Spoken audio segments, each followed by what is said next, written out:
Sige nga, subukan natin. Kasi kanina you started to say, ladies and gentlemen of the Philippines, ano ang mensahe mo sa lahat ng sumuporta, sa lahat ng hindi bumitaw, Oo nga, teka. sa lahat ng patuloy na nagmamahal? Ano ang nais mong sabihin sa kanila?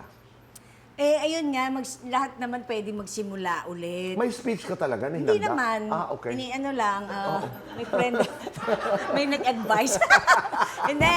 Ayun nga, lahat pwede magsimula. Simulan natin siya pakikipagkapwa-tao, yung clean slate, di ba? Tapos hindi tayo magiging judgmental. Maganda yun, ha? Clean slate. Oo, yung bago, di ba? Hindi tayo judgmental. Tapos, tinatanggap ko rin sa sarili ko na nagkamali ako at natuto ko dahil sa maling yun.